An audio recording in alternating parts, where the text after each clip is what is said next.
अस्सलाम वालेकुम। मिसण वॾी न्यूज़ नेटवर्क में भलीकार ख़बर सां शेयर कंदा हलूं। मिसण वॾी थाणे जी अधु ॻोठ ॾाढा मोहम्मद आरीसर जिते जंग मां 10 वरनि जो मासूम शहबाज़ वलद मुबारक मीरजत जो लाश हथायो, जॾहिं त पुलिस पारां कुझु माण्हुनि खे हिरासत में वरितो वियो, जॾहिं त जवाबदार पारां ॾोह जो इतराफ़ कयो वियो आहे। हाँ मूं मारियो गेलियो जेको हिननि चयो पिया गेलियो ने क्या गेलो पे ॿियो गेलियो जेको हो मूंसां गॾु उन नाल छा हिन नालो त गुलदार हिन खां पुछ भले चलदार गुलदार गुलजार तो छा जे लाइ मारियो?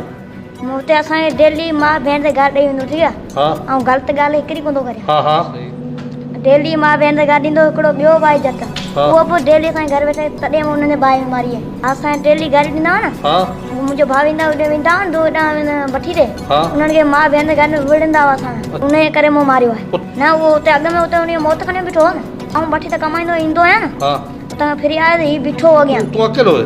ऐं अकेलो वठी त पैसा हू कमाए। अकेलो हा ॿियो केरु कोन्हे, ऐं सच थो चवां कूड़ कोन थो चवां।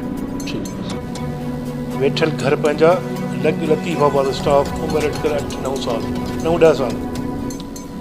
जवाबदार हीअ मुर्तज़ा वलद ग़ुलाम मुस्तफ़ा माछी वेठल घर पंहिंजा लॻ लतीफ़ाबाद स्टाफ उमिरि अटकल 16-17 साल। ॾिसण में नंढो हुजे, उमिरि 16-17 साल। 23/5/22 ते वक़्तु 10:00 बजे इतला मिलियो त फोती नींगर शहबाज़ जो लाश ज़मीन मीर वहीद टालपुर जे देवन जे झंग अंदरि मारे पूरे वियो आहे।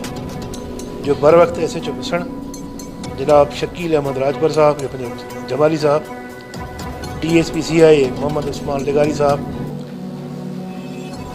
टंडोलिया सरज़मीन ते पहुता, जनाब SSP साहब टंडोलिया भी सरज़मीन ते पहुता ऐं आऊं SHO चंबड़ बी लियाकत अली टालपुर DSP CIA शकील अहमद जमाली खे जवाबदार खे गिरफ़्तार करण ऐं ॾोह खे ट्रेस करण लाइ हिदायतूं ऐं हुकुम जारी कया। जो मोरिख़ 22/5 ते मां SDV चंबड़ DSP CIA